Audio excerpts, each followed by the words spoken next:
السلام علیکم ناظرین، میں ہوں طارق سمیر، ڈیلی ممتاز ڈیجیٹل کے ساتھ۔ ناظرین، پاکستان اور افغانستان کی طالبان رجیم حکومت کے درمیان جو مسائل ہیں وہ بہت بڑھ چکے ہیں، اور پاک فضائیہ نے انٹیلیجنس بیسڈ آپریشن کیا اور ٹھیک نشانے پہ انہوں نے بالکل ایکوریٹ نشانہ لگایا، اور بڑے بڑے دہشت گرد جنہوں نے پاکستان کے اندر بڑی وارداتیں کرائیں۔ حال ہی میں اسلام آباد کی امام بارگاہ میں خودکش حملہ ہوا، پھر لیفٹیننٹ کرنل جو مانسیرا سے تعلق رکھتے ہیں ان کی شہادت ہوئی، بنو میں واقعہ ہوا۔ اس کے بعد تو پھر ہماری حکومت اور ہماری مسلح افواج کی لیڈرشپ نے یہ طے کیا کہ اب کوئی معافی نہیں ہے ان کے لیے، اب کوئی، وہ انگلش کا جملہ ہے انف از انف، یعنی بہت ہو گیا ہے اب، بالکل اور بالکل درست یہ کیا گیا ہے۔ اس پہ انڈیا کے اندر چیخیں نکل رہی ہیں، افغانستان کے اندر چیخیں نکل رہی ہیں، اسرائیل کے اندر چیخیں نکل رہی ہیں، اور ایک اسلامی دوست ملک کا ٹی وی چینل غلط رپورٹنگ کر رہا ہے، اور وہ ان دہشت گردوں کو فریڈم فائٹر قرار دے رہا ہے۔ ہمارے دفتر خارجہ کو چاہیے کہ اس ملک کے سفیر کو بلا کے احتجاج کیا جائے۔ میں آگے چل کے نام بھی لوں گا۔ طلال چودھری نے بھی بڑی تفصیل سے بتایا، وزارت اطلاعات و نشریات نے بھی اس پر بڑی تفصیل سے یہ معاملہ بیان کر دیا ہے، اور ہمارے سیکورٹی ذرائع نے بھی ڈیٹیل سے جاری کی ہیں۔ ناظرین، یہ ہفتہ کی رات کی بات ہے، 12 بجے کے آس پاس افغانستان کے صوبے پکتیا اور ننگرہار میں 7 مقامات پہ پاک فضائیہ کے طیاروں نے GF-17 تھنڈر اور باقی جو ہمارے پاس جتنی طیارے ہیں اس کی ڈیٹیل آفیشیلی تو نہیں بتائی گئی کہ کون کون سے طیارے استعمال ہوئے، اور وہاں انٹیلیجنس بیس کارروائی کی، اور اس کے نتیجے میں ایک اختر، محمد اختر دہشت گرد ہے، اس کی میں نے سوشل میڈیا پہ تصویر بھی دیکھی ہے، اور ایک ویڈیو بھی افغانستان سے وائرل ہوئی جو پشتو میں تھی، اس کا میں اس میں بتا رہا ہے کہ یہاں پہ وہ رہ رہا تھا، اور مخبری کی کسی تنظیم اور پہ الزام لگا رہے تھے کہ یہ مارا گیا جی۔ یہ وہی اختر ہے جس کے بارے میں ہمارے معلومات ہیں جو اسلام آباد کے اندر امام بارگاہ میں خودکش دھماکہ ہوا، اسی نے تیار کر کے سارا وہ بھیجا تھا خودکش بمبار کو، ساری اسی کی ٹریننگ تھی۔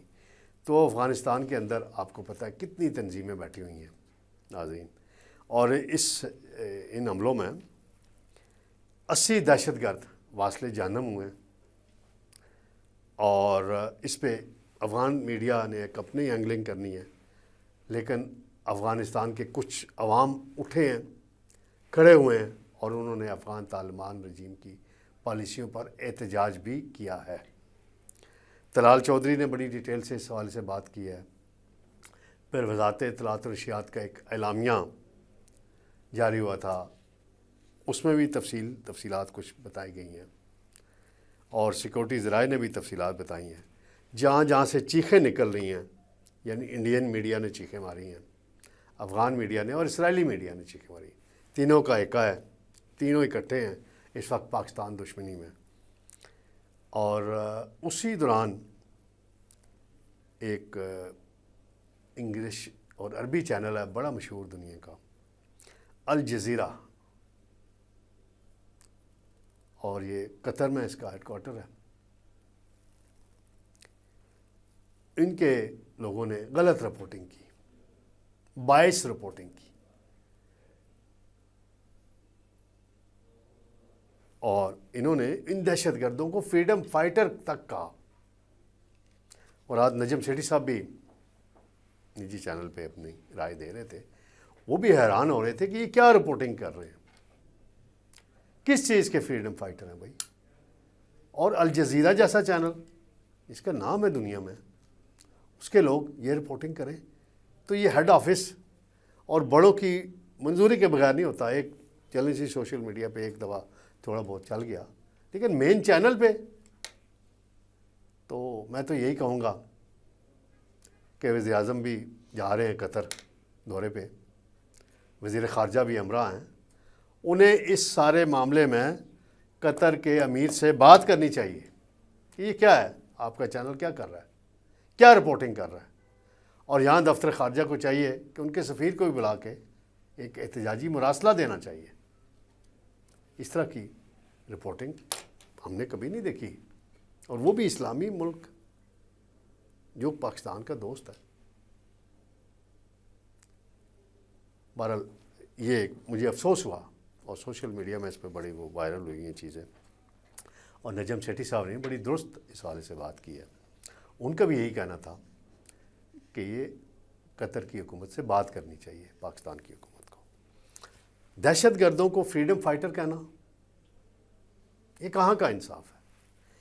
پھر ناظرین، جو دہشت گرد مارے گئے ہیں 80 کے قریب، ان میں زیادہ تر پاکستانی ہیں جو چھپے ہوئے ہیں، وہاں پہ پناہ لی ہوئی ہے انہوں نے، اور طالبان رجیم حکومت نے انہیں پناہ دی ہوئی ہے. اور پاکستان کی حکومت 2021-22 سے تسلسل کے ساتھ یہ کہہ رہی ہے کہ انہیں ہمارے حوالے کریں یا ان کے خلاف کارروائی کریں. گزشتہ سال اکتوبر میں بھی اسی طرح کی صورتحال ایک مرتبہ پیدا ہوئی تھی، اور پاکستانی طیاروں نے جب وہاں حملے کیے تھے تو پھر یہ بھاگے تھے قطر کے پاس، ترکیہ کے پاس، سعودی عرب کے پاس. پھر مذاکرات بھی ہوئے، بڑے طویل مذاکرات ہوئے، لیکن افغانستان معاہدے پہ نہیں آیا.